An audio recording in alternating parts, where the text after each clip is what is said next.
Hey everyone, if you're a longtime listener, you might recognize this episode as one we did many years ago when we first read Dune by Frank Herbert on this podcast.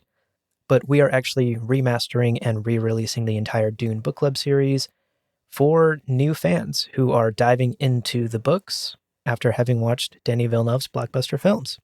So whether you are a longtime fan and you're re-listening to this series, or if you're a new listener who just picked up the book for the first time and are looking for a spoiler-free guide through the world of Dune, we welcome you, and we're so excited that you're here. Thank you so much for listening. Looks like a good episode, sir. Shall I take her in? Come down at the edge of that ridge. Let me disembark with my men. You can track her out to that episode from here. We'll have a look at that rock. Aye. In case of trouble, save the project file. We'll lift in the Thopters. Aye, sir. That's good advice. Command S. Command S.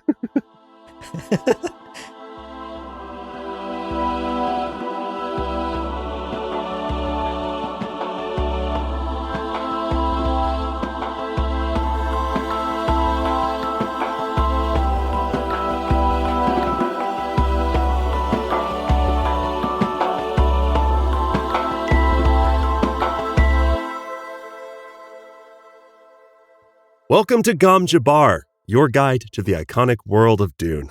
We'll be exploring the themes, philosophies, and characters found in the sandy depths of this vast universe, from Frank Herbert's groundbreaking novels to the adaptations on film and TV. My name is Leo. And my name's Abu.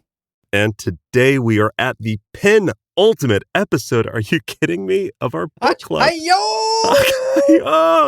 Oh gosh, that's what a steersman would say. We're going to turn left soon, right into that final episode. That's wild. Yes, oh my gosh, Leo, the penultimate episode. Yeah. We are so close to the end of the book. It's today and one more, and we will have completed the entire first novel. It's been a wild journey. All of the whole Dune? All of it. Well, Whoa. The first one. The first of 6 incredible books. Yeah. Exactly, yeah. And what a journey it's been. Yeah. As a reminder, for the past couple of weeks, we have been going through the entire first novel 100 pages at a time in spoiler-free fashion, diving deep into the sands of Dune, exploring the main plot points, and really picking apart the tiny, easy-to-miss details that make this world so rich and so wonderful, and ultimately talking about the things that we love about Dune and the universe and this series. Yeah. And we've been doing this alongside so many of our listeners who are reading along and sending us messages, and it's been so much fun to hear from y'all. So if you have thoughts, feelings, questions, other things about this episode, email us. It's the same email address, gomjabarpodcast@gmail.com. We always love to hear from you folks. Alrighty. Final reminder for housekeeping. Yeah. As I mentioned earlier, these book club episodes have been no spoiler, and today is exactly the same. We will not be talking about anything beyond the pages covered thus far. Indeed. Now, before we get into the meat and potatoes of today's episode and break down the chapters that we read for today, we didn't do a mailbag in the last book club episode, and we promised we would this time around. So let's answer some questions. Absolutely. Our first comes from Thomas Leaf via email. Baron Harkonnen mentions Duke Leto's suicide raid on his melange stockpile. Not much else is said about this, but it seems as though Duke Leto was able to covertly land a strike force on Giedi Prime, but do we have any notion of when and how this took place? Great question. Yeah. And a small, tiny detail in the book that's easy to miss. Totally. So the short answer to Thomas's question here is no. No. Right. Okay, next question. All right, no. No, we should talk about this for 40 minutes because this is Gom Jabbar. No, the longer answer is we know that Thufir had that plan. Like that was Thufir's plan to kind of cut into some of Baron Harkonnen's savings that were going to be so vital after losing Arrakis. We hear about it very early on in the book, and then later in the book, we learn that the raid was successful. And that's part of why Baron Harkonnen's looking at his coffers like, ah, shit, we're so broke. Damn, we have no money. Are you kidding me? So very clearly it was successful. And this is why Raban is ordered to really squeeze Arrakis for all of its profits. But that's kind of it. I mean, we don't really get much else. Unfortunately, the book offers up no more details than just that. Right. The Fear had a plan. He executed it secretly in the background. And we know it was successful because the Baron's 401k took a hit. Right. His retirement plan out of whack. That dude is going to be working until he's 90. Yeah, very millennial of him. Right. I can relate. Very relatable. All right. Next question is also from our guy, Thomas Leaf. Thomas, thank you for the multiple questions snuck into your email. Love that gumption. Amazing. Quote, Lynch's film makes it sound as if the weirding module was what made the Atreides house troops so deadly. There is mention of Duke Leto and Gurney, who definitely fucks, and Duncan motherfucking Idaho. I love that that is catching on. Those are their names. Crafting. If that's our legacy, then by God, we did it. I'll take it. Mission accomplished. Right. The question continues. Duncan motherfucking Idaho crafting a fighting force that nearly rivals that of the Sardaukar, which is partly why Shaddam wants to depose Leto. And Leto forges this army by training his soldiers with the weirding way, or to be more precise, Prana Bindu body control techniques, combined with the weapons training by Idaho and Halleck. My question is, did I get that right? End quote. Thomas, unfortunately, the short answer there is no. You have a couple of your details mixed up in that whole Atreides highly trained troops situation, which is actually a big part of today's book club discussion as well. Yeah, and it's understandable because Lynch's film really throws a weirding wrench into all of this machinery. But yeah, to be clear, the Lynch film takes some interesting creative liberties with the weirding way. And interesting. That's one word for it. Yeah. I mean, again, I'm pro pugs. The module, the sound gun was like a very strange thing. Yeah, those modules, those sound weirding modules that are in the Lynch film don't exist in the book. As far as we know, don't exist in the Dune universe at all. That is purely a David Lynch film creation. And in fact, the weirding way has nothing to do with the secret fighting force that Leto and Gurney and Duncan have put together.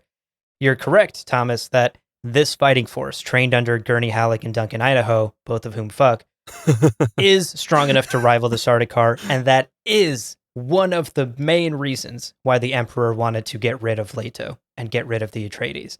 They are becoming a threat against his Sardaukar forces, which is awesome. I mean, Duncan Idaho and Gurney are literally two of the most capable fighters in the galaxy. Right. And they were able to train this force that can rival the strongest and most feared fighting force in the galaxy. That's an incredible move. But to be clear, they didn't have to use the weirding way, and it had nothing to do with Prana Bindu, both of which are actually strictly Bene Gesserit secret techniques. Right. And very few people outside of the Bene Gesserit order, I guess, first of all, even know about them. And if they do know about them, have been trained to actually use them. Paul is very much an anomaly because of his mother. Yes. The idea of Atreidian troops being trained under the weirding way or having weirding modules, wholly a David Lynch introduction. Right. For better or for ill. Maybe sometimes the latter. The next up, we have an email from John Taylor. And John Taylor says, quote, I don't have a Dune question for you, but I was wondering, what other sci-fi or fantasy books do you guys like besides Dune? Have you read the Three Body Problem trilogy? It's totally different from Dune, but it may be my second favorite behind Dune. End quote. What a fun question. I loved this. I mean, we don't have to just talk about Dune all the time, right? Like we have lives outside of, we have very small lives outside of Tom Jabbar. Smaller and smaller every day. Yeah. The answer to John's question here is yes, I have read other sci-fi and fantasy. That's actually my favorite genre. And I've been reading sci-fi and fantasy ever since I got my very first library card as a kid. Nice. Shouts to Arthur, R.I.P., having fun isn't hard when you've got a library card. Oh my God. Can we get the deep lore cut explanation of that whole chapter in his life? So first of all, yes, I have read The Three Body Problem. I haven't read the whole trilogy. I read the first book, and I didn't like it, which is maybe a bit of a controversial take because I know it's a very popular book. It's a very renowned sci-fi book. I didn't like Three Body Problem, so I wasn't too gung-ho on reading the rest of the trilogy. John, send me a follow-up email if you think I should try the second and third book, and if they'll maybe change my opinion on the trilogy. Some other sci-fi that I've been reading, I actually just recently finished the Foundation books, or at least the original 6. I liked the first 3. I thought they were cohesive and great and wonderful, and many of the themes actually align with a lot of what we talk about here on Gom Jabbar and the messages in Dune. I didn't like the final 2 books of Foundation. I think they sucked. I don't know if that's a controversial opinion, but Foundation was good, and then it wasn't, is my hot take on that. And to quickly breeze through some other books I've read over the past year, I loved Exhalation by Ted Chiang, a sci-fi short story collection. Amazing stuff. Definitely check it out. Highly recommend. I've also been reading a lot of Star Wars. I read through the Thrawn trilogy, and I also read Light of the Jedi. I'm a Star Wars nerd. I liked both books. A lot of cool world building in that, and Thrawn is such a cool character. And finally, what I'm reading right now, actually, in between these Dune Book Club episodes, I actually do try to juggle multiple books, which is a mess. But as we've been doing these Dune Book Club episodes, obviously I'm rereading Dune at the moment, but I'm also currently reading The Space Between Worlds by Micaiah Johnson. I think I'm saying her name right. And I'm really enjoying it. It's a story about jumping through parallel universes, and I'm only about a third of the way through it, but it sets up a lot of interesting questions and philosophical ideas and themes and big picture things that sci-fi always tackles, like fate and destiny and how we end up where we are because of our choices. So wow, I love it. Yeah. And I loved this question. John and the rest of our listeners, send me your book recommendations. Sci-fi, fantasy, I love it all. What about you, Leo? What have you been reading besides Dune lately? So I'm glad you phrased the question that way, because the answer is not really anything. I gotta be honest with y'all. I am such a simple-minded dude. No. Getting it? Yeah. Would a simple-minded dude come up with the words spicy thick boy?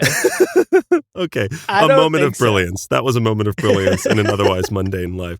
No, I knew going into Dune that there was so much, starting this podcast and in general, just trying to be that sponge for Dune lore and understanding the world.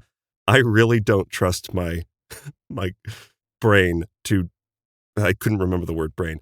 I really don't trust my brain to keep different universes straight, And the last thing in the world that I would want to do is be like, oh yeah, Tleilaxu face dancers were on that planet, and then I name drop a planet that's from some other series. And right. I know that would happen. So for the last 2 years, I basically have just been reading and rereading the Dune titles.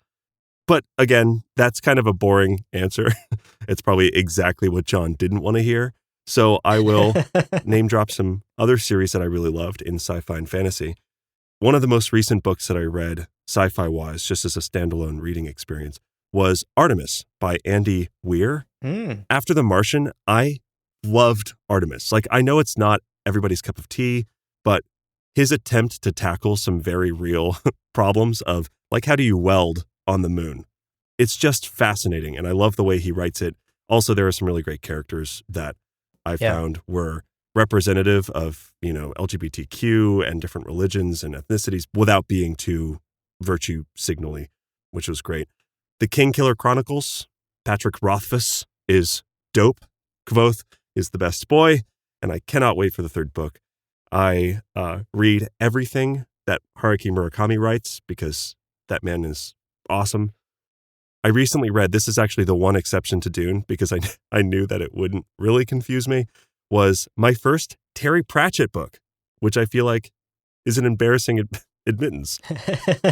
I haven't ever read Terry Pratchett, and a friend, offended that it had taken me this long, recommended I start with Guards, and I'm so hooked. I haven't read like fantasy farce before, but it's so funny and so good. So that's me. Mostly Dune, occasionally other things, but really it's mostly Dune these days. I love it. I mean, that's our brand at this point, right? Right. Our lives are mostly Dune, occasionally other things. Okay, let's wrap up today's mailbag. One final email from Ronald McInnes, who has written us before, longtime listener of Gom Jabbar. Shouts to Ronald. And this is less a question and more a commentary on today's reading, which we always love to get. We don't always have to get questions. We love to hear your thoughts as well. Yeah, totally. So Ronald read today's pages, and this is what he had to say. Quote, sped through these pages. Fremen are so damn awesome. Hell yeah. I wish they weren't so hung up by their religion, though. Yeah, I agree there. Yeah. I love that not only do they ride sandworms, but also breed them. I thought they just looted nests or something. So do you think they'll deepfake Alia the Strange in the movie or just make her older? I love that Gurney definitely fucks Halleck's back. That is so catching on. We're making it a thing. It's so good. Thufir playing Baron and Fade Rotha against each other is great. Thanks for starting the book club. To be honest, I had started reading Dune way back in December. It was a gift for my wife, but we had our own desert mouse, so I had to put the book down. You both started reading, and once you were where I was, I started reading again. I took her to the IMAX preview. Oh, hell yeah. We're both definitely on the golden path. Oh, hell yeah.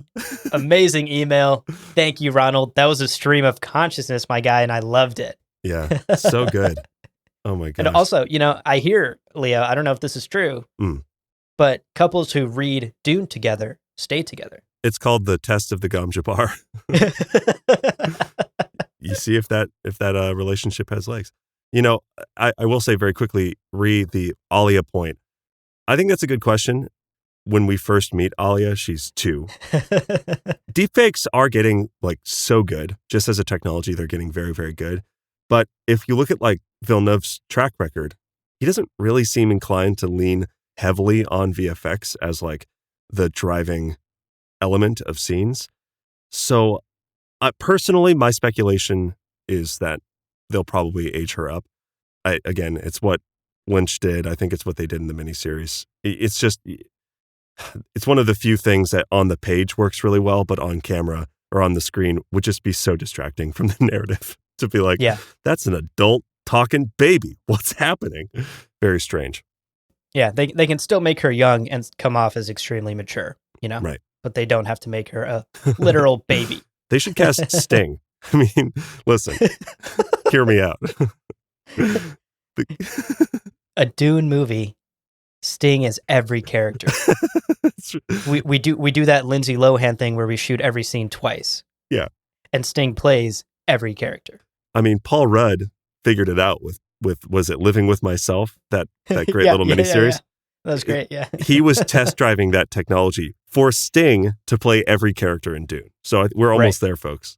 The perfect casting. No one at us about that. Right. Ronald, thank you for the great email and the wonderful observations about today's reading. Indeed. So glad you're reading along with us, and keep sending us those emails, everyone. Hell yeah.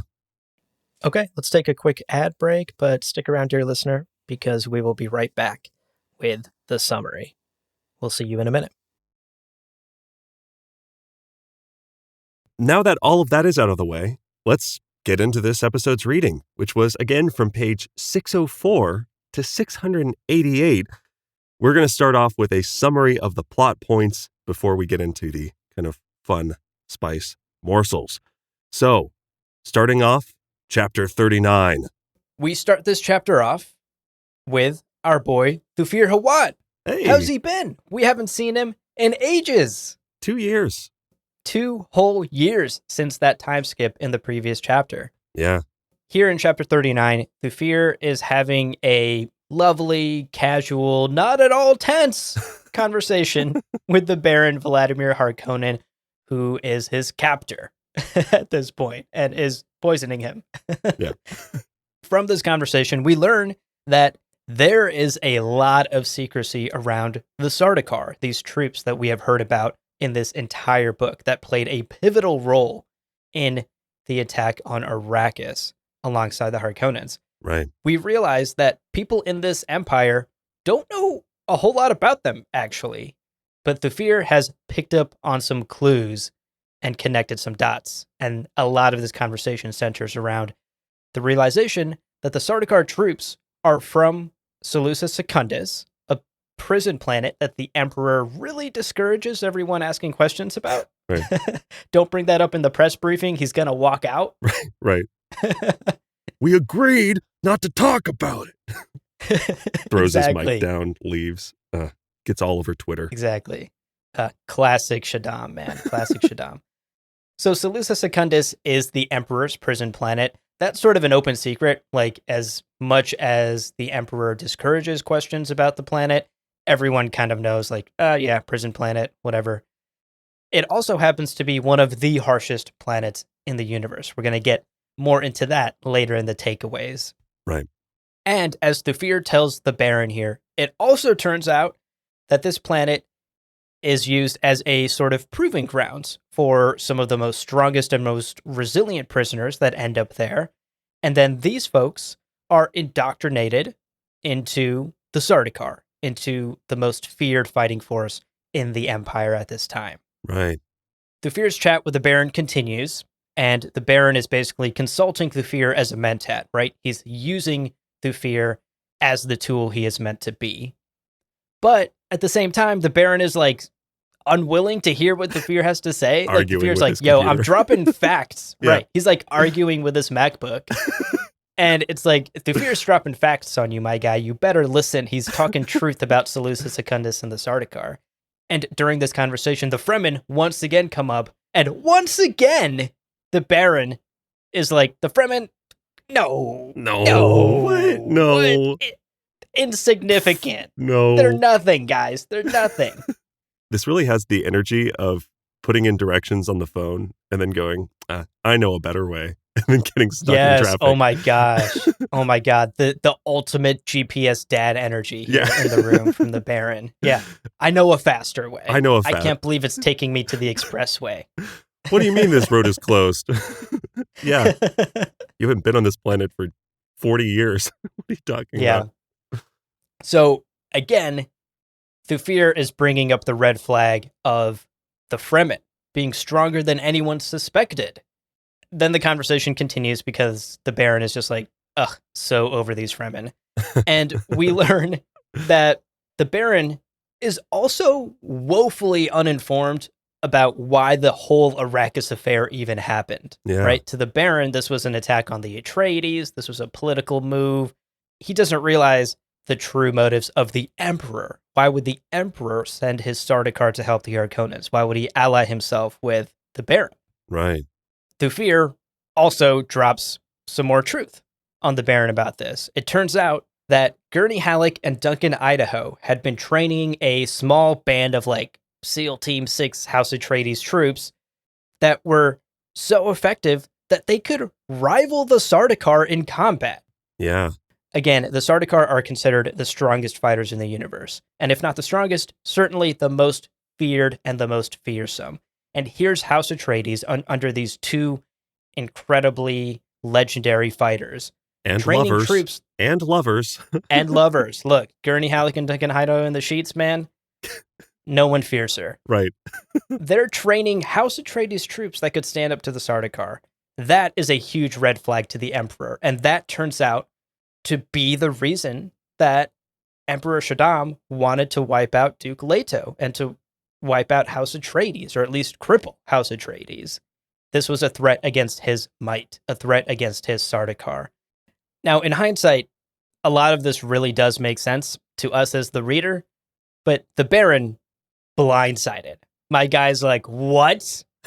What? Just blown away. That's crazy. That's great. That's impossible. It's impossible. That's a deep cut binge mode joke for my binge heads out there. Shouts to Mal and Jason. Love them. All right, continuing with this chapter. Despite the Baron's stubbornness in all of this, right? He is basically refusing to believe everything the MacBook is telling him, which is silly, because the MacBook is just doing what it does best, Thufir Hawat being a mentat. Thufir eventually does get the Baron to understand what's at stake here, and that there's a lot more at play than the Baron clearly realized when it comes to the Fremen, the Sardaukar, and the Emperor's motivations. And Thufir offers a solution.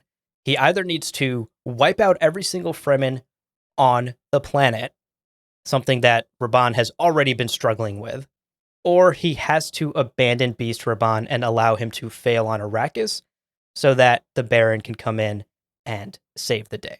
Right. And this is such a brilliant stroke. Yeah. Remember in the last book club episode, we talked about how Thufir is out here playing 4D chess, right? He's pitting the Harkonnens against each other.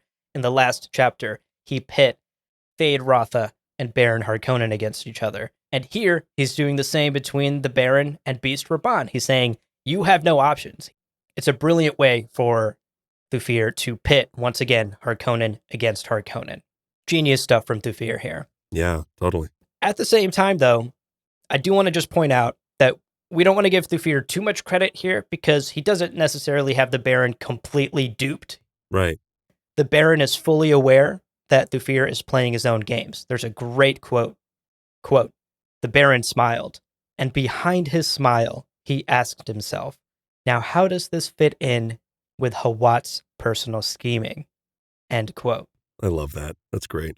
Love it. A lot of games being played back and forth here. Plans within plans.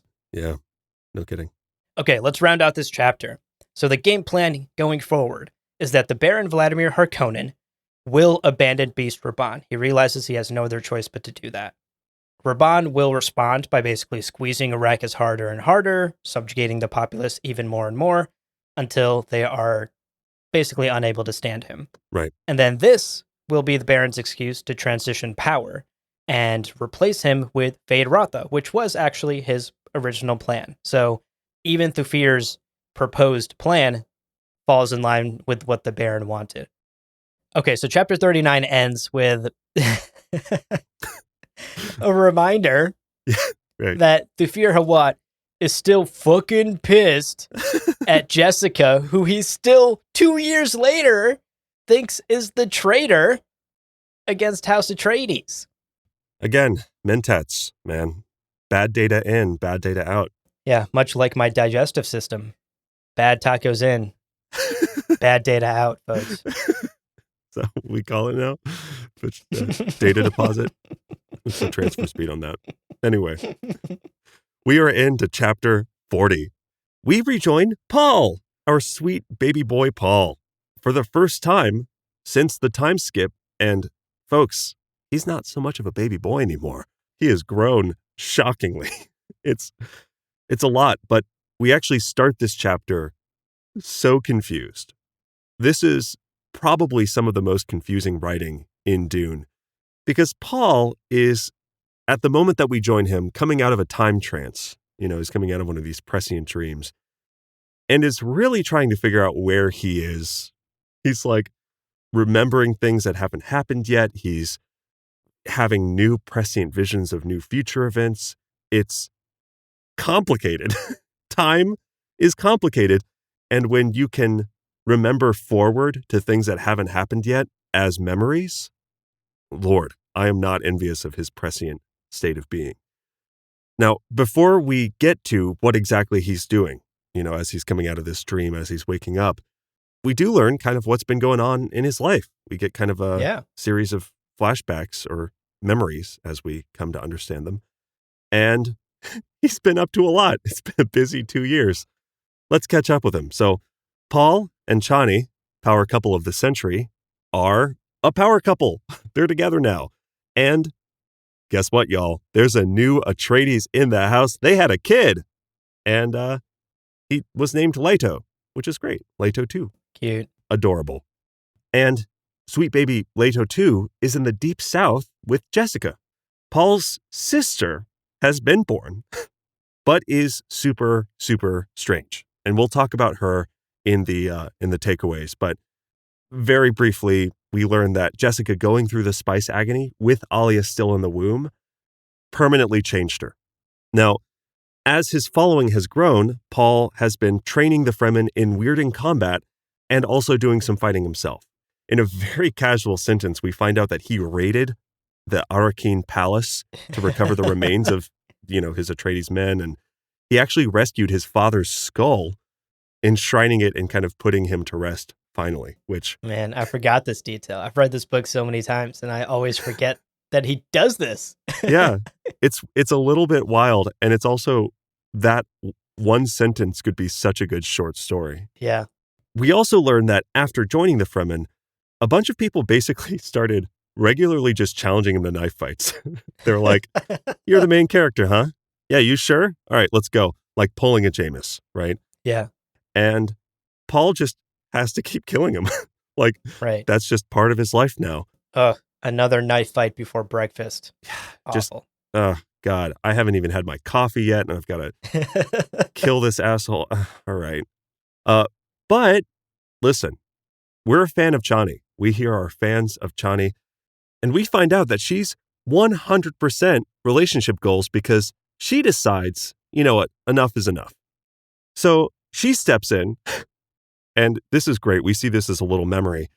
Paul's like, there was a knife fight in the hallway? So he runs out, and Johnny's like, yeah, I fucking killed a guy because he was like trying to fight you, and he was a waste of your time. So I took care of him. And at first, Paul's like, oh, come on, man. Like, let me fight my own fights. And she's like, no, you idiot. Psst, shut up. If they are worried about, being shamefully killed by Muad'Dib's woman, which are her words, they're not going to come for you. They want to fight the prophet. They're going to get killed at the door. They're not going to come. And Paul's like, I don't know if you're right. And she's totally right, which is, oh gosh, if that's not relationship goals, I don't know. Yeah. Oh my gosh. I don't know what it is. Yeah. It's like now there's a mini boss before the boss, Yeah. And like, the mini boss is through just Chani. as lethal. Right. Somehow the mini boss is just as strong. You're like, the fuck? Who made this game? This is bad game design. It sucks. And there's no continue. And okay, maybe I just won't play. Right. It's an optional side boss that is totally unnecessary. Yeah. It's a brilliant move by Chani and shows that she's really actively at Paul's side, making decisions, being an active participant in his life and making sure he's safe and making sure he's taken care of. It's awesome. We also learn a little bit about Paul and Jessica's relationship and how it's evolved over the last couple of years. So it is clear that his mother is uncomfortable with the growing legend and kind of religious fervor around Paul. She even is like quoting Bene Gesserit proverbs at him, which has got to be the best feeling in the world. It's like when my mom texts me like religious Quran verses. Oh, I'm sure you love it. I'm sure you absolutely love it. It's the best. Yeah, or sends me like YouTube videos of sermons. It's very helpful. Thank you. Wow, thank you. Yeah. Haven't had my coffee okay. yet. You know what? More power to my mom. She's trying to save my soul.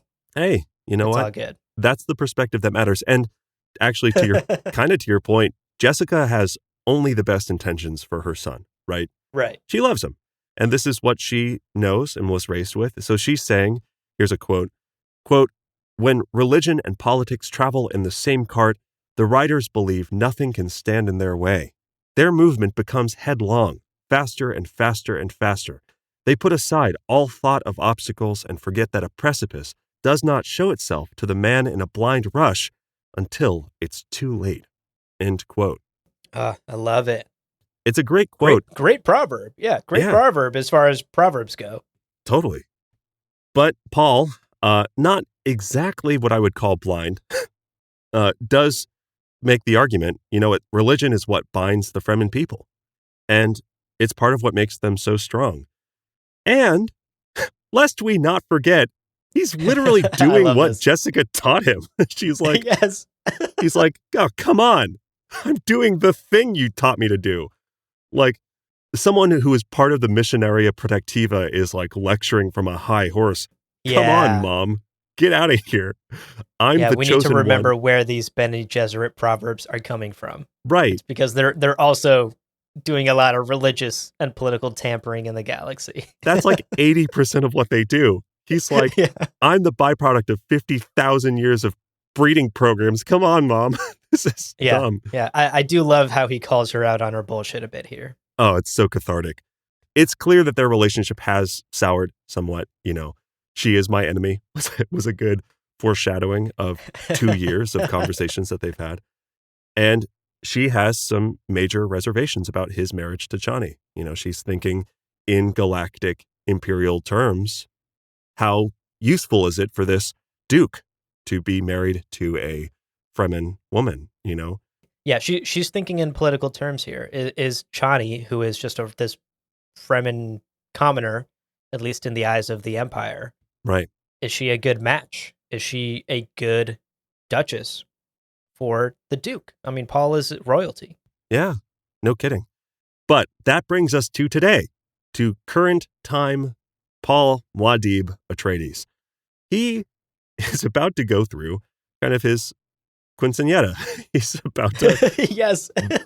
Which is funny, too, because this is something that Fremen kids do at like 12, and he's now almost 20. And he has to ride on a sandworm. He's got to do it on his own to be anointed a full Fremen.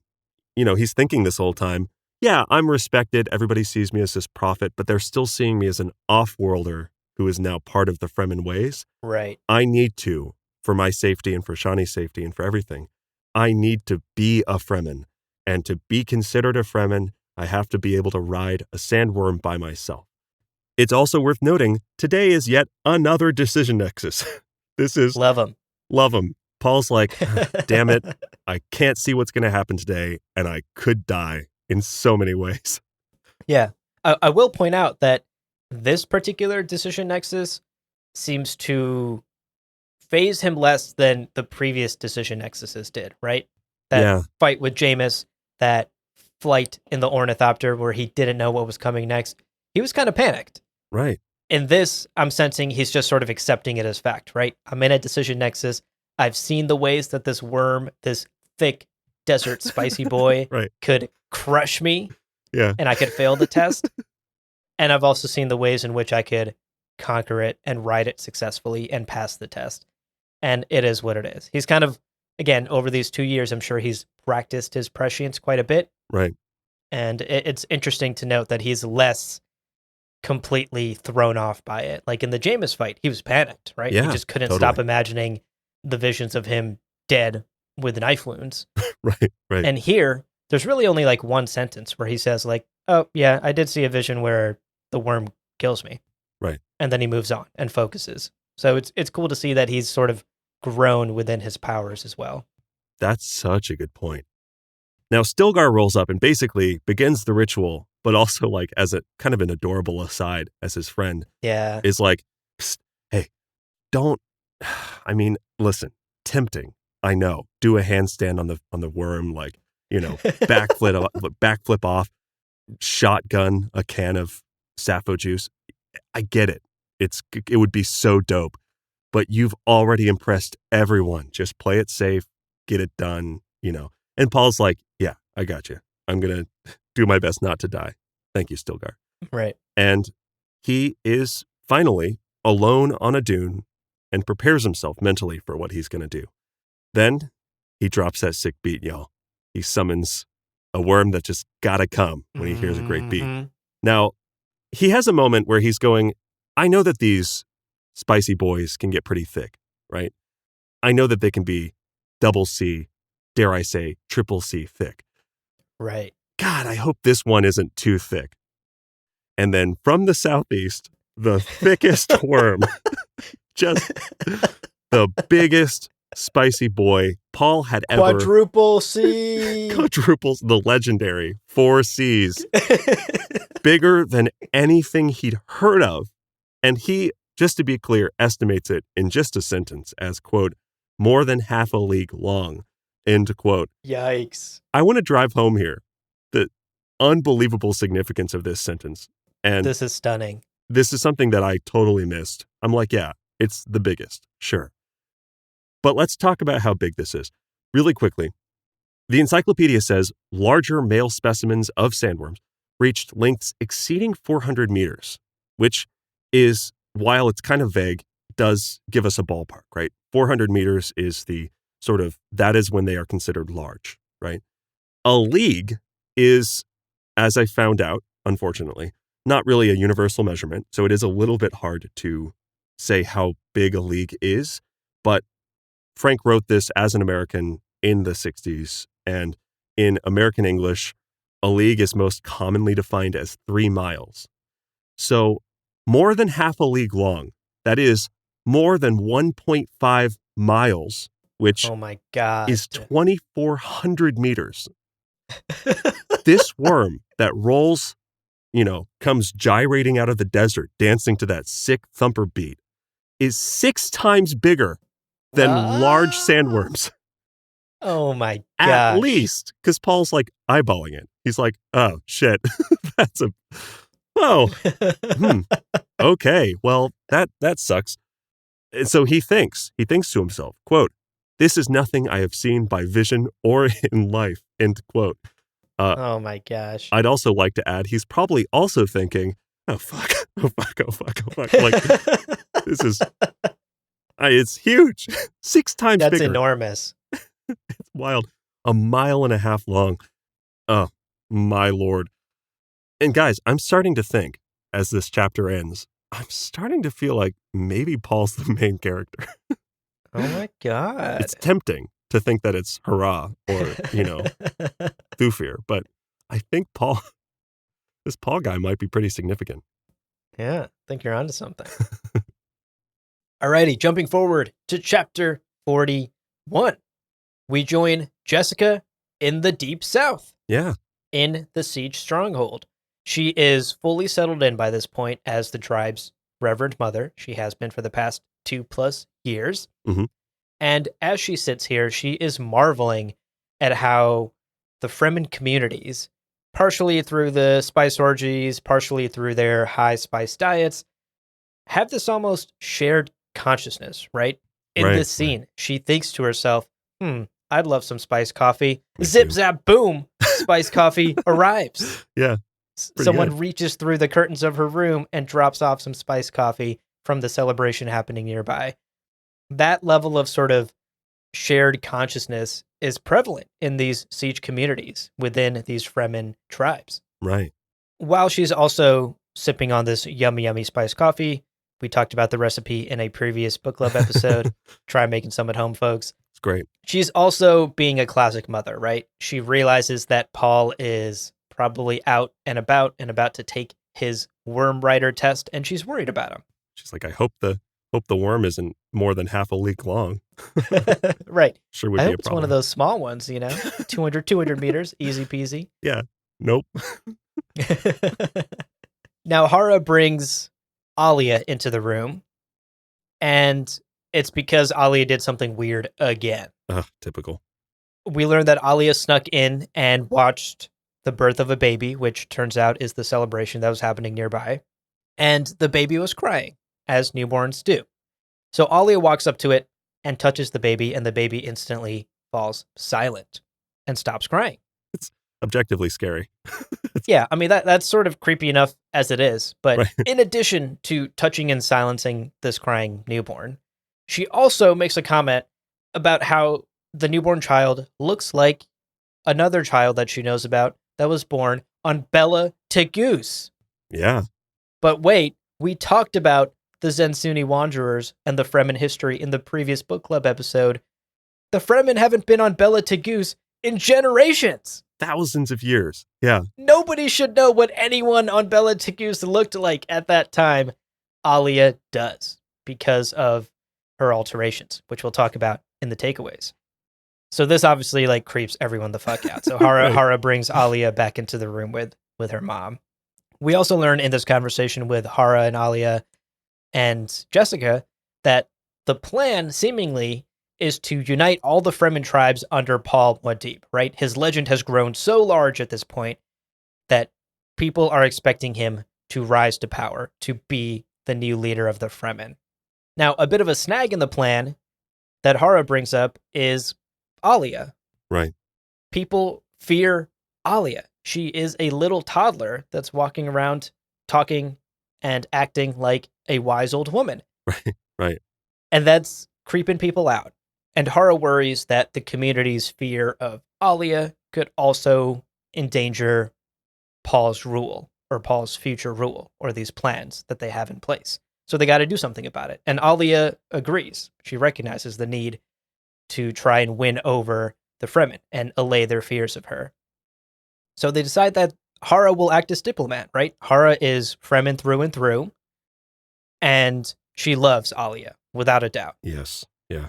And so Hara can be sort of the liaison between understanding and loving Alia and accepting her for who she is and all her weird toddler wisdom, and and the Fremen who think that she is a demon child. Right. Hara will sort of advocate for Alia in this and convince the Fremen, and that's the game plan that they come up with here. We then see a ceremony of remembering as it passes by, where the Fremen intone their history and talk about basically all of the things we talked about in that takeaway section from the last book club episode about their forceful relocations from planet to planet and their painful past. Right. And this ceremony ends with just this gut-wrenching, just chilling line from Hara. She says, quote, "We will never forgive and we will never forget." End quote. Oh my God. Ugh. Chills. It's crazy. Chills. Yeah.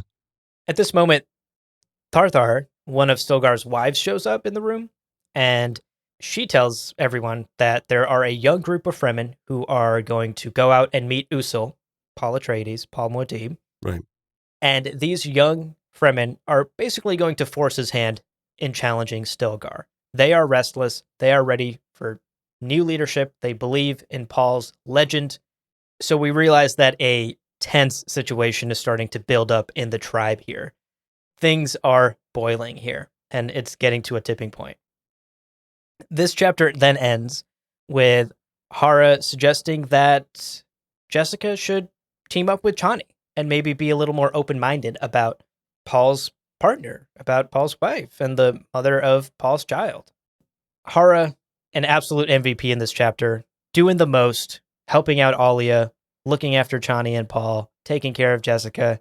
Credit where credit is due. She is out here trying to convince Jessica that Chani is someone that she should be open-minded about. A super cool conversation that ends on a bit of an awkward note where Jessica is still kind of like, oh, I don't know. And then Hara quickly changes the subject, which I thought was kind of funny. Dirty ass rugs. Yeah. When's the last time you sweeped in here, Reverend Mother? You have all those other memories. You don't know how to clean a room. Jesus. You have a long ancestral history of not cleaning rugs, apparently. Yeah. No offense, but Reverend Mother Ramallo, her bedroom is always clean. Yeah. What are you doing different? Chapter 42. We're back with Paul, baby. He successfully hooks the 1.5 mile long worm. And it rolls, and he ends up on top. This is the way it's done. He turns it, and everybody jumps on board, climbs aboard the biggest worm any of them have seen or heard of. Now, immediately, Stilgar's like, that was all right. Yes. That was all right. We have 12-year-olds who do better. Yeah, oof. But, he's doing this out of love. And Paul, after quieting a moment of come on, man, takes the feedback well. He's like, you know what? He's right. I shouldn't get cocky. I shouldn't do anything crazy. I got to get better at that. And listen, y'all, Paul Usul Muad'Dib Atreides, Duke of House Atreides, is now a full Fremen. Happy Fremen Day. Happy Fremen Day, Paul. Good job, bro. Pretty good. Now, he's got a choice, right? First thought is let's go south. I want to see my son. I want to see my mom. But that also kind of comes with this implicit, is he going to go south to claim power and take over Siege Tabor? Stilgar, perhaps subtly, is or, you're talking about this 20-thumper journey, or a thumper from here is some Harkonnens. We could go fucking raid them on this giant worm. And Paul's like, maybe. What is the choice here, right? It's, do I go and be with my family but risk the interpretation of I'm trying to take power from Stilgar? Or do I do the easy, maybe fun afternoon thing that doesn't let me see my family, but would be kind of placating any of Stilgar's fears? Paul, though he doesn't want to take Stilgar's power, doesn't exactly clear this up between himself and the people writing, right? He's kind of quiet through this moment, thinking about what he needs to do to best avoid the jihad while also surviving himself. Maybe for reasons we're not sure yet, he basically lets that assumption that he may be trying to take power kind of sit in the air, and he makes the call. He's like, you know what? We're going south. Stilgar's like, really? Are you gonna, do we have to fight? And he's like, we're going south, man. Yeah. And partly some of those reasons are because he can't lose face in front of the other Fremen. Right. Right? He has to sort of live up to this, you are the legend that was foretold, you are the one, and he can't look weak in this moment. So he really makes this decision, I would think, based a lot on everyone else kind of listening in, right? I imagine Stilgar and Paul are standing at the head of this worm talking, and everyone else is like pretending they're not listening, but totally listening. Totally, yeah. And Paul needs to save face here. He's the Lisan al Gaib. He can't look weak in this moment. And it's great. It's such a good point, especially because they have this kind of heartfelt exchange. But we see that Stilgar, being a Fremen through and through, his fears, his insecurities almost are Fremen. They're deeply set in Fremen tradition. And he cannot picture a world in which Paul is going south and not going to challenge him to a death fight. And it's an insane thread of what Paul needs and what Paul wants and what the Fremen expect. And I imagine he needs some time to like formulate the plan. Right. Guy who can see infinite futures needs a little bit of time to like get his speech ready. We get this great quote from Stilgar. Quote, Usul, the companion of my siege, him I would never doubt. But you are Paul Muad'Dib, the Atreides Duke, and you are the Lisan al Gaib, the voice from the outer world. These men I don't even know. End quote. Wow. I love it. And I love the way he says that, really makes clear his fear.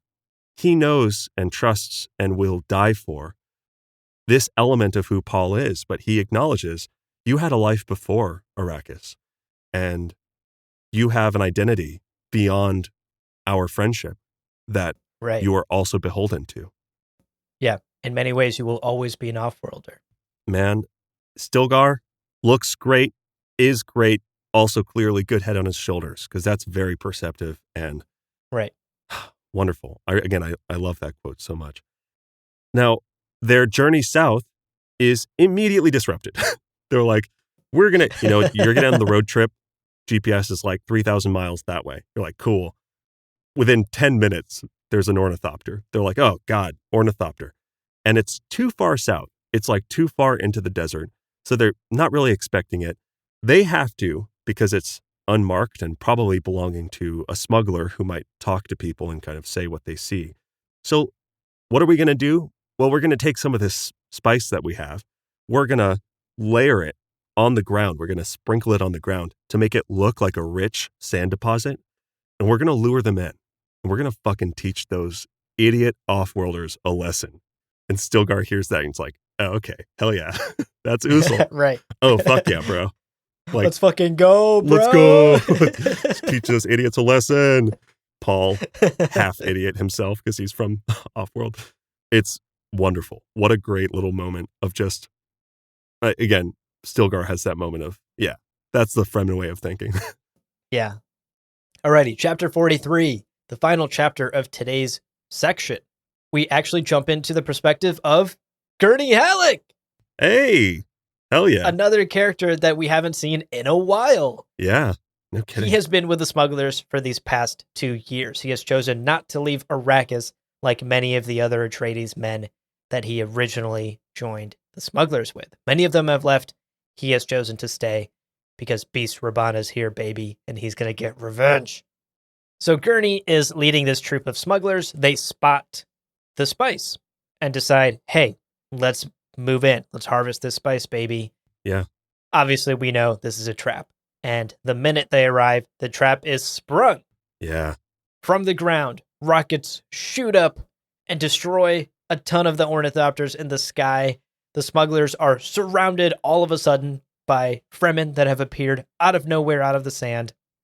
It's real intense. This will be such a cool sequence to see happen on screen. Oh, so good.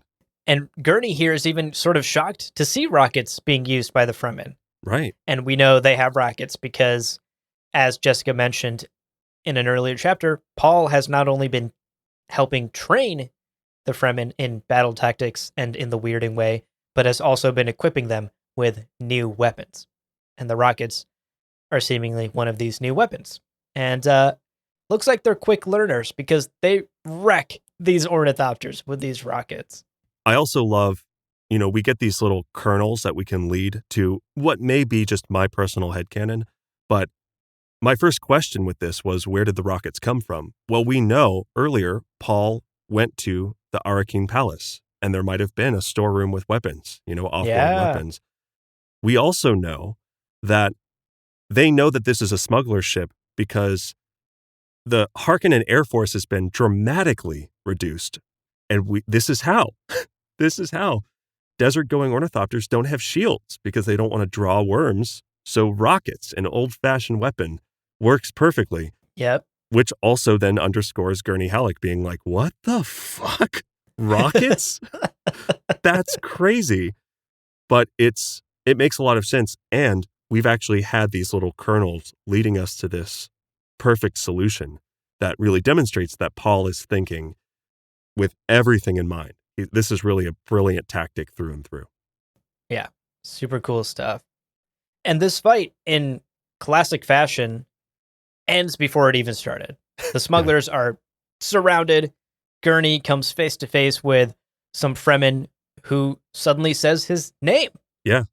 And it's Paul. It's Paul. Yeah. Right. Sup, bro? Sup, Gurney? Hey, man. It's been a while. I'm not in the mood. Remember that? Remember that, bud? Who's in the mood now, bitch? Who's in the mood now, bitch? He's like, all right, fair play. Good callback. So this meeting is actually, we joke, but this meeting is actually really incredible and quite emotional. Both Paul and Gurney are a little stunned to see each other. I mean, Paul had realized that Gurney was still alive, partly through his visions, partly through just raiding alongside the Fremen, and through reconnaissance, he learned that Gurney was with the smugglers. Right. But Gurney did not know Paul was alive. Yeah. He's no idea. seen a ghost. Yeah.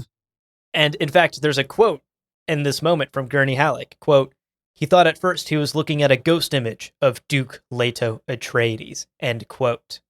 Wow. Yeah. That is a great way to paint this picture for us, that Paul has grown. Yeah. Paul has matured, not just physically, like he's past puberty at this point, but he's like, he has grown. His aura of power and leadership has grown these past 2 years. We actually get a bit of a physical description as well, because the quote continues, "There was a hardness in the expression that reminded Gurney of the old Duke, Paul's grandfather. Gurney saw then the sinewy harshness in Paul that had never before been seen in an Atreides, a leathery look to the skin, a squint to the eyes, and calculation in the glance that seemed to weigh everything in sight." End quote. I love that. So good. Love that description. We see that Paul has even taken on some of the physical features of being Fremen, of surviving in the desert. He's no longer got that water fat ass that he used to. Yeah. Famous for his water fat ass. Yeah. Paul Atreides. I couldn't hear their Lisan Al Gabe calls over the clap of these cheeks. Jesus. You can probably cut that, but it's funny to me. Now, at Paul's commands, and with like half the smugglers already fucking murked by this point, right, Gurney helps stop the fighting. He calls out, he's like, "Stop the fighting, these are friends, they're allies." And introductions are made between Paul's Fremen and Gurney Halleck. Paul has clearly talked about Gurney to many of his Fremen friends, to his Fedaykin, to Stilgar. And so he's like, "Hey, this is the guy. This is the him. Guy." Gurney in the streets, Gurney in the sheets. This is Gurney. Yeah. Yeah. The legendary Gurney. And of course, he is one of the most legendary fighters in the Imperium as well. So you can imagine people have just sort of heard of him anyway. Right. Now, we have to stop here and just think about the day Gurney Halleck is having. Right. It has been a day for Gurney Halleck. Yeah. His world has been turned upside down. This is not your average Tuesday, folks. He needs a back rub after today. He's tense. Right. Now, the chapter continues, and Paul makes introductions between Gurney and Stilgar, two of now his closest friends. And it's clear that this sows a little more doubt into Stilgar. There's been this tension building between Paul and Stilgar. There's a great quote in this chapter when Gurney and Stilgar first meet. Quote, "There was an air of challenge about the man, and Gurney wondered if it could be a feeling of jealousy in the Fremen. Here was someone called Gurney Halleck, who'd known Paul even in the time before Arrakis, a man who shared a camaraderie that Stilgar could never invade." End quote. Yeah. Really, really fascinating stuff. Again, Leo, you talked about this idea that Paul had a life before Arrakis. Paul had a life before he was one with the Fremen. And this is sudden proof of that. In the flesh, Gurney Halleck standing right in front of him. That's definitely got to make some weird feelings come up for Stilgar. You know, I've been there. I have my New York friends, and then they have like, oh yeah, this is my friend from high school. And I'm like, What? I know the New York you. The other one's exactly. a stranger. Exactly. Doesn't really make sense, but you have those feelings sometimes of just, this is my best friend's childhood friend. Okay. Right. And there's always, inevitably, a little bit of competition there, right? Yeah. You're kind of like, I don't know, like I met Leo in New York. Right. Who the fuck are you, Minnesota boy? Who supposedly grew up. I actually don't know if you grew up in Minnesota. No, not even close. California. Yeah. Okay, Leo, clearly we're not co-host. as close as I thought. Shit. Born and raised in Prague, Czech Republic.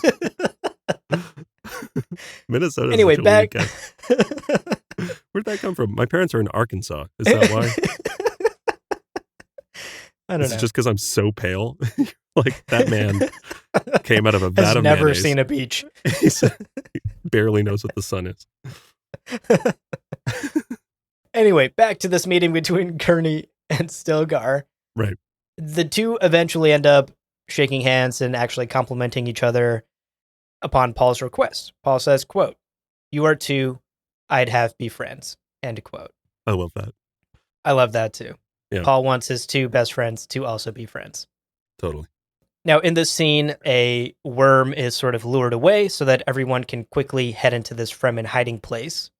And Gurney warns Paul that among the smugglers, there might be Sardaukar. There's some folks in the smuggler troop giving off some real Imperial vibes. Right.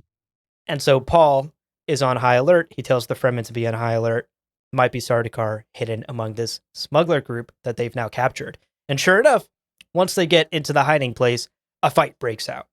And before Paul and Gurney can even have a moment to themselves and chat and catch up, they have to rush into the main hall where 2 Fremen lie dead, 3 are wounded, and 7 Sardaukar bodies are littered among the fighting.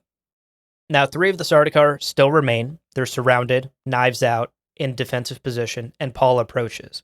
He uses the voice to force the captain of the Sardaukar, Captain Aramsham, to submit in like a really epic, like, you will submit.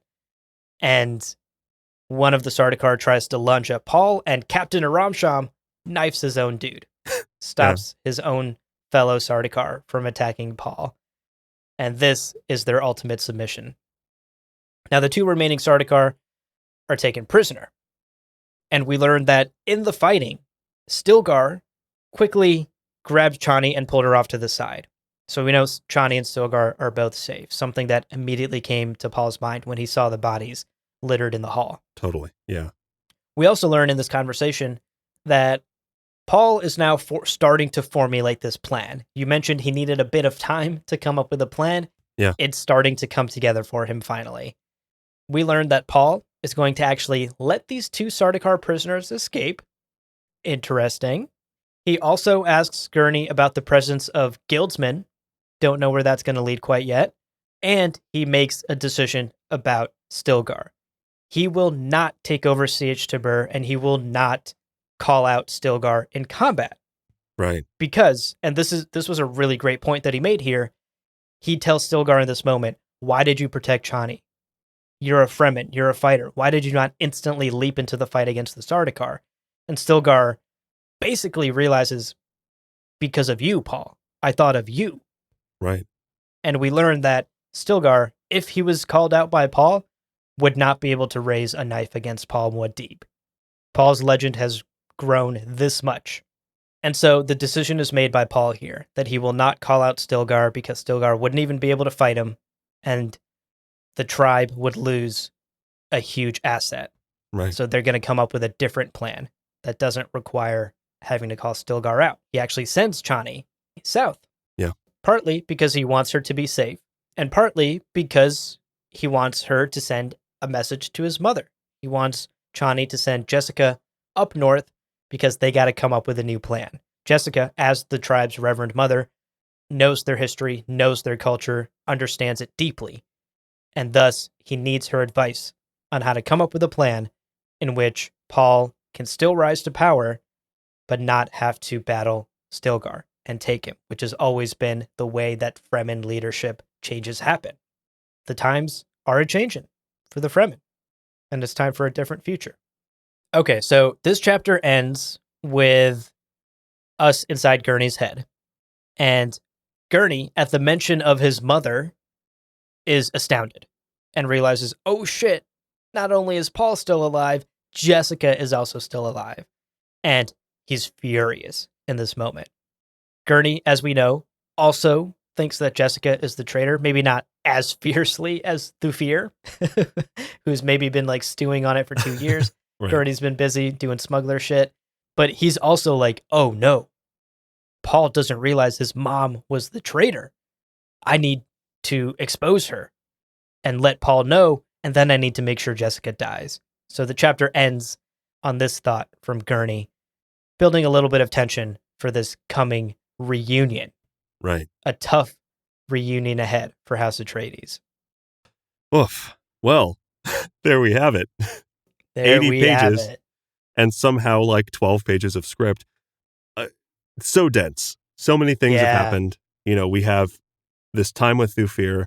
We have Paul, who's got a family now and wrote his first worm, which was the biggest anyone has ever seen. We meet Alia. She's weird. We get time with Gurney. Everyone's still mistaken about Jessica. And we have Paul and his friend and mentor, legendary fighter and lover, Gurney Halleck. I need a break. Yeah, same here, buddy. What a dense set of pages. Yeah. So we're going to take a bit of a breather. Right. But don't go anywhere, because right after this break, we'll be back with our key takeaways. We're going to get into the Sardaukar and talk a bit more about Alia. Stick around. Alrighty, welcome back. It's time to get into our key takeaways. We have 2 today. Yes. And both of them are juicy and thick. Quadruple C thick, baby. Legendary. Let's get into it. Legendary. Half a league long. Half a league long, these Sardaukar are. So let's talk about the Sardaukar. We have, at this point in the book, seen them die so often. They are losing all over the place, losing every battle, basically, that we see, with 1 or 2 exceptions. But it is worth taking a look at them and sort of what we learn about them in this section from the conversation that Thufir and the Baron have.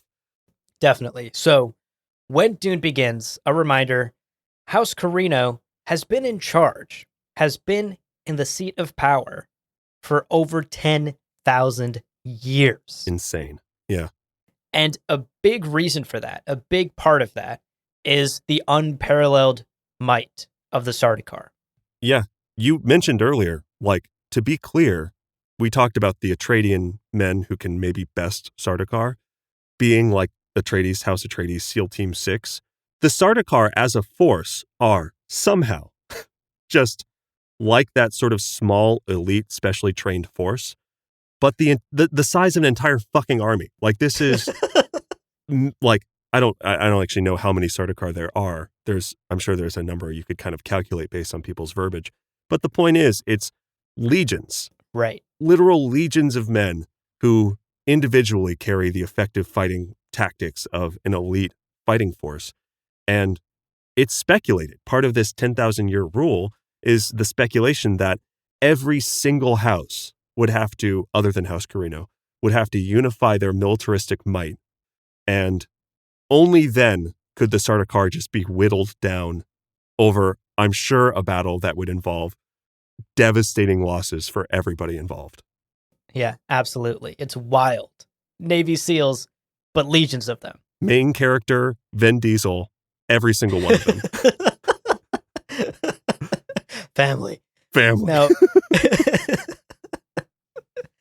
Now, their reputation precedes them, and in many ways is totally justified. Right. They are brutal, merciless killers who loathe weakness and just casually have this track record of genocide. Yeah. In their history. A lot of genocide happening in Sardaukar history over the last 10,000 years. So they are rightfully feared. Right. These are not people to be fucked with. And there is a question here of how did you do that? How do you get a whole army to be like Vin Diesel in Chronicles of Riddick? How did you do that? Right. And we actually learn from Baron Harkonnen's ignorance that the answer to that question is not really known. Just most of the Imperium, we can kind of presume. Because apparently, most of the Imperium goes, he enlists them. And then you go, from where? And they go, somewhere that they came from. That's what the people know. No one knows any more than that. Yeah, it's a huge state secret, which makes Thufir's deductions here in that chapter we talked about nothing short of brilliant. Yeah.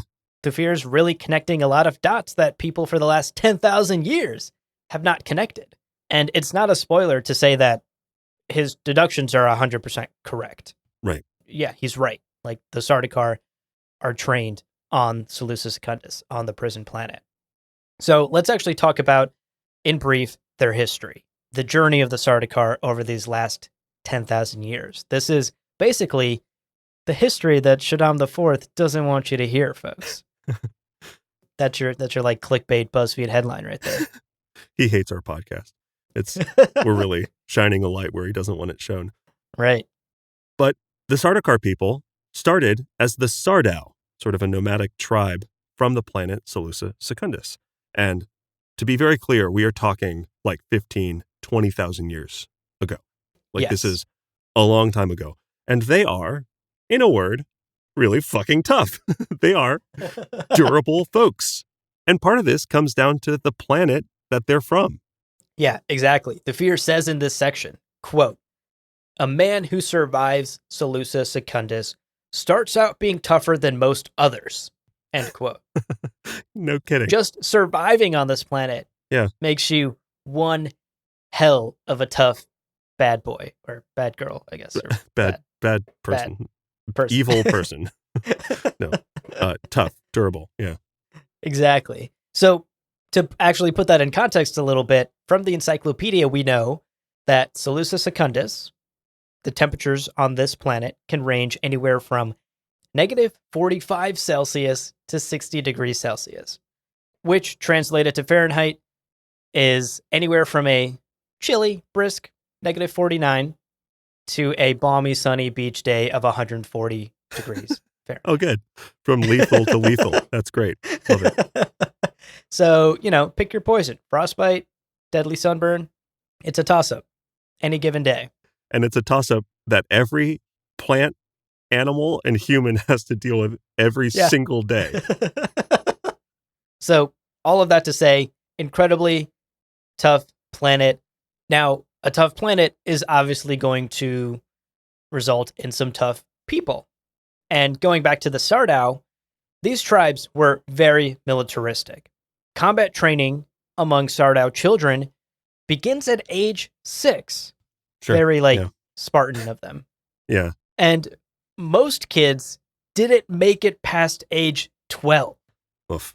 Rough. Yeah. And the culture was very much based in this militaristic attitude. Kind of leaned into it. They really leaned into it, yeah. Twice a year, these children who were going through this combat training, between the ages of 8 and 12, before they graduated into adults, basically, twice a year, they'd be put out empty-handed into the wilds. Right. And the goal was you either survive out there and come back to the tribe, or you die and you were not an asset to the tribe. Yeah. A very brutal form of natural selection that the Sardau culture leaned into. And you can imagine how this really weeded out the culture. Many of them died, of course. But the ones who survived, yeah, Thufir's not kidding. Any man who survived Seleucus Secundus ended up tougher than most. And you would in a culture like that. Right. Now, history-wise, there were multiple tribes on this planet, on Seleucus Secundus, but kind of the strongest of them just kept getting stronger, and you would defeat another tribe, and then you would take their women or their kids, and you would put them through tests, and you kind of absorb all the other tribes, and eventually you basically have this huge force of incredibly powerful kind of nomadic people. This force ended up going to battle against all of the Lance Rat at the time. Amazing. Just everyone else was like, oh, that seems like a troubling group of people. So they went to war, and they literally drew it to a stalemate. Like, just the baffling quality of that, right? This incredible, yeah. nomadic people basically fighting the whole rest of everyone to a stalemate, forcing everyone to basically come to the negotiation table. And gotta say it, House Carino, the newly formed House Carino, really, I think, took the bulk of the cake there, because yeah, no kidding. This is the Treaty of Corinth, which is signed, and the leader of the Sardaukar people, was once the Sardau people, the leader of the Sardaukar becomes the first Padishah emperor of the whole fucking universe. And this is the foundation of House Carino. What a flex. So over the next thousands of years, the Sardaukar continued to rack up victories. Right. And their myth of invincibility, their legend of ferocity, continues to grow as the empire expands further and further. Now, their original home planet, Seleucus Secundus, eventually they decide to move, the capital is moved to Chiton, and Seleucus Secundus then is changed into what we now know as the prison planet. Over generations, the Sardaukar sort of dropped their original tribal culture and their nomadic lifestyle as they continue to basically dominate the galaxy, right? They are now the house that controls the imperial seat, and they no longer need to just remain on Seleucus Secundus. But the influences of that culture remain to this day, even 10,000 years later. That is how new ranks of Sardaukar are still trained, the same way that those children way back then were tossed out into the wild to survive or die. That mentality continues throughout Sardaukar training on the prison planet of Seleucus Secundus. And that explains what makes the Sardaukar so fierce and why they rose to such prominence in the galaxy. And why, frankly, it's a huge red flag that someone else might be able to challenge them. Right. Someone like those special troops trained by Gurney Halleck and Duncan, Idaho. That's a huge red flag when for 10,000 years you have been the top dog, and now suddenly there's a new puppy on the block, baby. And it's growing strong. 100%. My man Clifford out here to fuck up some Sardaukar. He's a puppy, and he's 12 feet tall. Yeah, he was raised by Gurney Halleck in Duncan, Idaho. Right. The truth is, they trained the fuck out of him. He got big. It wasn't love that made Clifford so big. He's got normal sized bones, and then it's just a very muscular dog. So there you go. I mean, that's the Sardaukar. Again, the history that you really do need to keep in mind when you think about 2 dead Fremen, 3 wounded, and 7 dead Sardaukar. Yeah. This is the context that really makes that sort of number and that ratio shocking. So that's our first takeaway, which leads us into our second takeaway, a gentler topic. How weird is Alia Atreides? So weird. But, let's talk about it. Let's break it down. Yeah. And let's talk about what we learned about her in this section. Yeah. Our introduction to Alia is quite abrupt. Yeah. We jump into that chapter with Jessica, and everyone's just like talking about Alia, and she's born and she's around, and there's really no smooth introduction to her. She is just there, and everyone's talking about her. And in fact, she is a point of tension in this Fremen community. So we wanted to sort of slow down in this takeaway and really dig into Alia and her brief history thus far. I mean, at this point, she's 2 years old. She is a toddler. Right. So it's worth breaking down Alia Atreides a little bit more, because the chapter is so quick and there's so much going on at this point in the story that we barely spend time with her. Totally. Now, before this section, we knew that she was, the kind of the kernels of her existence, the very beginnings of her mind were present during the spice agony. We learned that this is an example of sort of a preborn person, right? Alia, the kernel of her, was there witnessing everything Jessica was witnessing. So that whole life flashed before Jessica's eyes.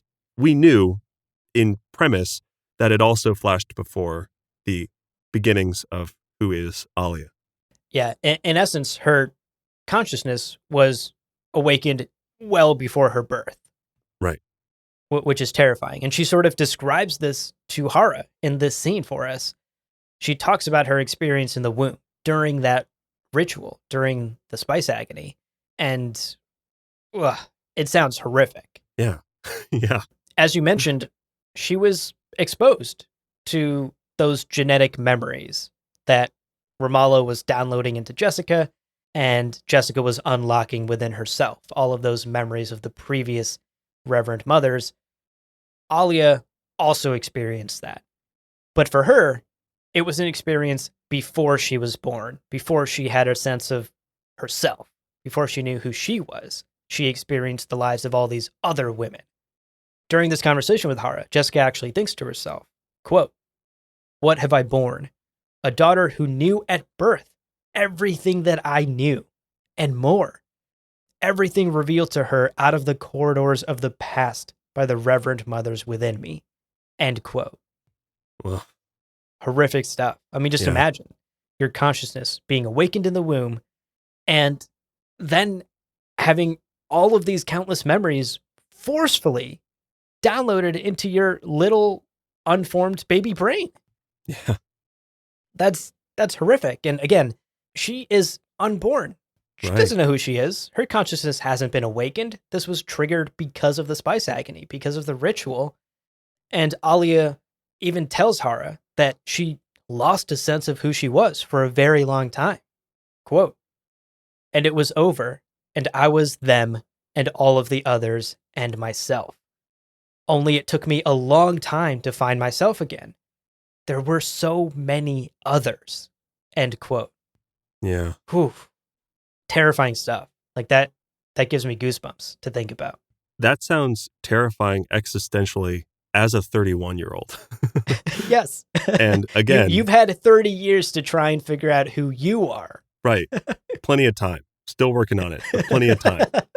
The idea, of being pre-born and you're like, what is Pickle Rick? And how many seasons of Pokemon are there? Like, so much stuff to deal with before even having a chance to know who you are. It's horrifying.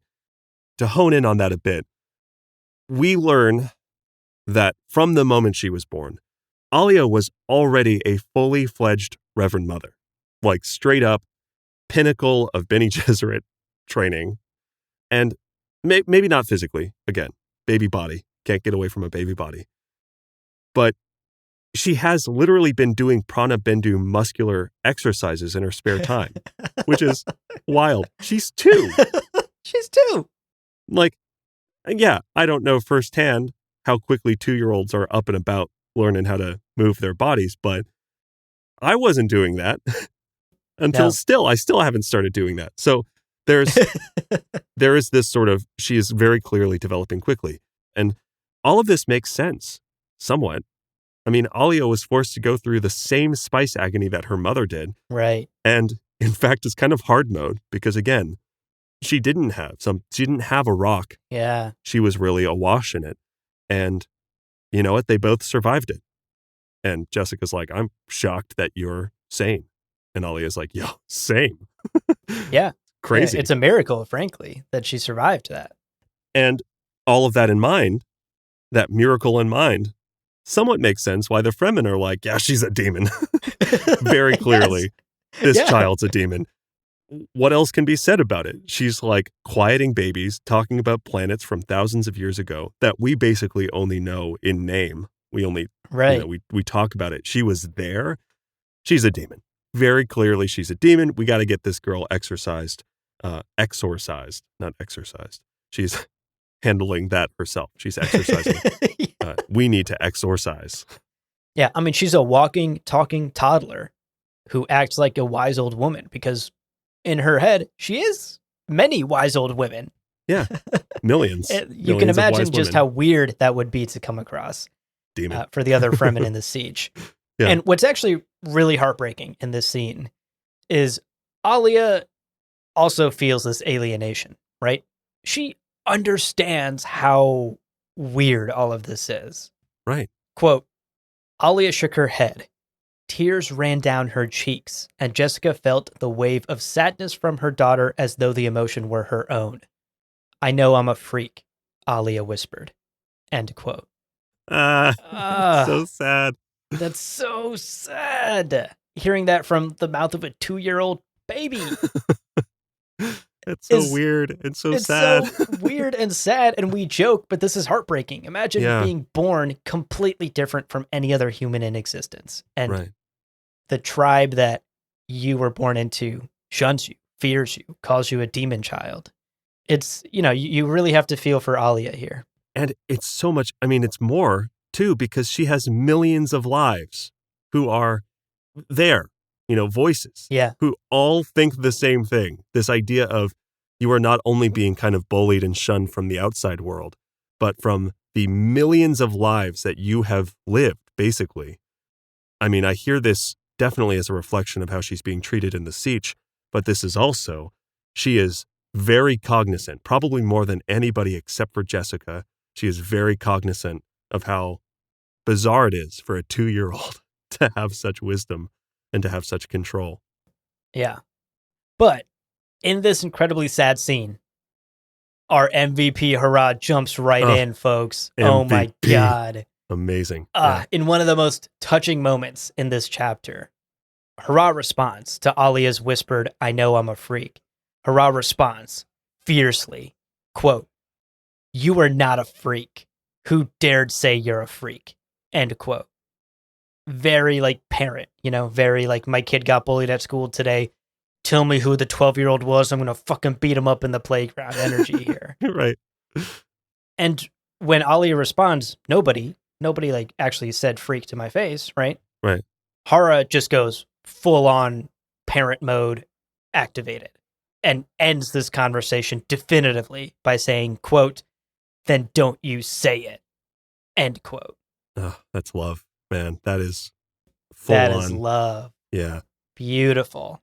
I also love to acknowledge that Hurrah is, throughout the early parts of this scene, acting in a way like, yeah, Alia's really weird. She herself is having that thought. Not necessarily that Alia is a freak, but Alia is really strange. So for then Alia to say, I was called really strange, it is then so charming that Hurrah's first response is not, oh yeah, I kind of act that way, but is, who said that? I will fight to the death for you. Yeah. Yeah.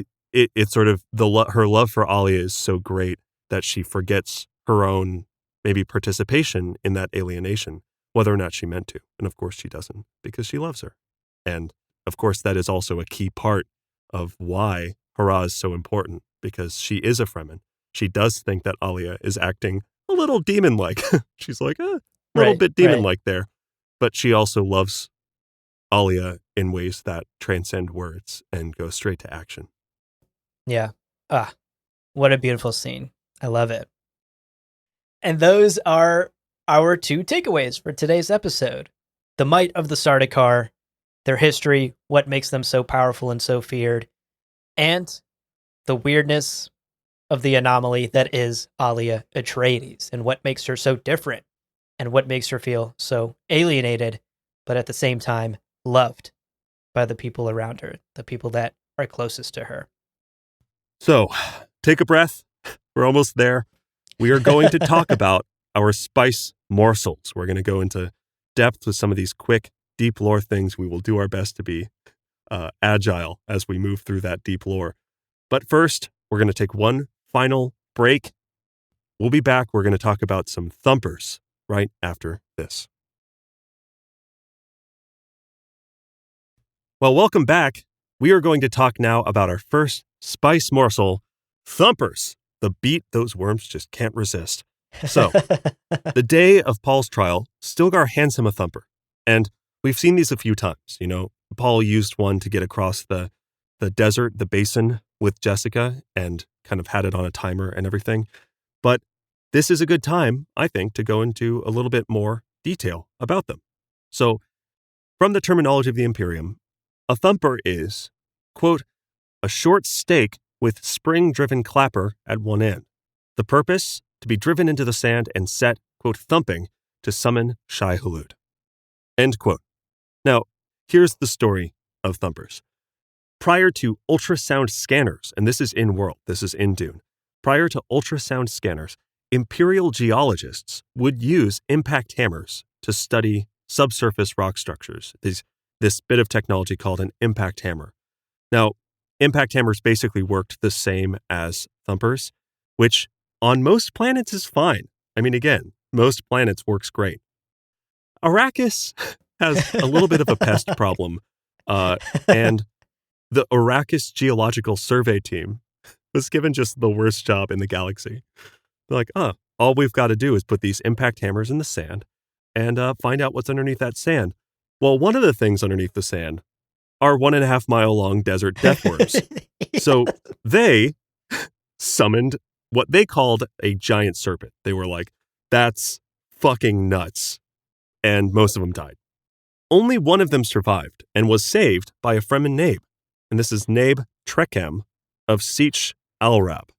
This Fremen Nabe, he kind of put 2 and 2 together and was like, yo, this impact hammer that they used to summon Shai-Hulud, that's so valuable. Are you kidding me? Yeah. In the past, we used to just jump up and down or something. I don't know. So the Fremen immediately adapted this technology and started working with it. Now, in Dune, thumpers, as we see them, are more kind of mass manufactured. They're kind of made of this smooth plastic. And they're used for 2 things, right? First of all, to lure a sandworm for riding, or we see a couple of times to distract a sandworm when they needed to get away. So you could drop that fat beat 200 meters that way, and that's where the worm's going to go dancing. It's really, in the end, it's like so many of us out in this galaxy. You drop a fat beat, we can't help but dance over. Oh yeah. Oh yeah. Oh yeah. Oh yeah. Alrighty. Spice morsel number 2. Let's talk about Fremen leadership. A strong theme in today's section was this tension between Paul and Stilgar. Let's take a peek into the mind of the Fremen and how they understand and see leaders within their culture, because it's so fascinating. We know from these chapters that leadership and succession has always followed a fairly brutal path in Fremen history. If the old leader dies, the next strongest person in the tribe rises up to the challenge and becomes the new leader by proving themselves as the strongest and the smartest, as Stilgar has done many times over. Right. That involves a lot of knife fights. Good. Unfortunately. Good. Yeah. But eventually, when someone like Stilgar proves themselves, they become Nabes, which is what Fremen leaders are called. And like I said, these Nabes are often the smartest and the strongest fighters within their communities, and they've proven it time and time again. According to the Dune Encyclopedia, a Nabe, quote, had to conform closely to his followers' notion of what a leader should be. Thus, while he had the power of an absolute niter, I don't know what that word means actually, a Nabe could easily be challenged by any of his subjects if his behavior seemed at all inappropriate, end quote. Yeah. So it's a delicate balance. You are the leader. You are someone that these people look up to and trust, but you can be questioned at any time. Now, historical records indicate that these challenges, they come all the time. A Nabe has to prove himself constantly. And we even hear about it within today's section. When in Paul's vision, we learned that Chani had to step up and embarrass a couple of these idiots trying to knife fight Muad'Dib, the literal main character. They thought they could take him on. And Chani had to embarrass some of them to stop this flow of so many people trying to take on Paul. And Paul's not even the Nabe yet. Right. Paul hasn't even challenged Stilgar and become the official leader. He's just one of the legend. And people are still challenging him. This idea of Amtal, something we talked about in a previous book club episode. Totally. Push a thing to its limits to learn its truth. Push the legend of Paul, Muad'Dib, Atreides to the limits to learn the truth of his legend. So these challenges come often. And the encyclopedia sums up Fremen views on leadership pretty succinctly. Quote, thus the Fremen held a paradoxical notion of social order. The leader of any group was supreme, but only if everyone who belonged to that group wanted him to be, end quote. Huh. And so within Fremen culture, there's this delicate balance of order and anarchy. Right. They had two extreme views on leadership. It was total submission to a leader or a god, while also having the right to challenge said leader or god's authority at any time. And that sort of is how their order and anarchy was maintained, and how their leaders came to power and also lost power. Really interesting stuff, and pretty brutal stuff that, again, may seem foreign to us with sort of Western sensibilities or democratic ideals. Not exactly any polling stations out here in the deep desert, right. But this is a different culture, and this is what they've had to do to survive on the brutal planet of Arrakis and here in the deep desert. This is what must be done. Our last morsel is steersman lingo. I love this. This is wonderful. Yeah. During his first sandworm ride, Paul yells out a few words, and as always, when I see a word I don't understand, it angers me and confuses me, so I look into it. This gives us a chance to dig a little deeper, and there's some great lore to uncover. So first, we get Paul yelling out, quote, "Ah, hi, yo," he shouted in the traditional call. The left side steersman opened a ring segment there, end quote. And shortly after that, we get, quote, Paul shouted, "Gerat!" The steersman released his hook. The maker lined out in a straight course, end quote. Now, you don't have to go far to find the definitions of these words. In fact, in the terminology of the Imperium, we get very straightforward explanations. Quote, "Ach" is left turn, a worm steersman's call. "Dirk," right turn. "Gerat," straight ahead. And then we also have "Hi yo," which is command to action. So this is do it, go, do the thing, right? Yeah. I'm glad the term "let's go" has evolved into "hi-yo." Hi-yo! We'll make it happen, folks. Anytime your bro does something cool. Hi-ya! Hi-yo! Hi-ya! Get out! Hi-yo! And on that awful note of us screaming into our mics and scaring our neighbors, that brings us to the end of the episode. Yep. Wow. 80 pages, and it feels like 1,000. We've done it yet again. This is our shortest book club section and our longest recording session. I don't know how we do it. It's a miracle. It's a miracle, and it's a demon. Yeah. Every time I see an episode on the horizon, I'm like, oh no, it's gonna be half a league. Fuck It's gonna me. be longer than any episode I've heard of. Yeah. But what a fun one. These were some incredible chapters. We see where everyone has ended up post time skip. Yeah. We get an understanding of what happened these past 2 years for all of our characters and how Paul, our main character, has grown. Totally. Yeah. And we're definitely setting up an incredible finale. The pieces are in place, folks. We're almost there. Paul's got a plan. He's got a plan. So for our next episode, your job is simple. Finish the book. Easy one. Read it. Read the rest of it. All of the rest all of the Dune. way to the end. Yeah. You know all of that book, Dune? Read the rest of it. It's easy. Yeah, that's right. Our next episode will be the finale. We will finish reading the entirety of the first Dune novel. I can't wait. Can't wait. Gonna be a blast. See you there. Hi-yo! Hi-yo!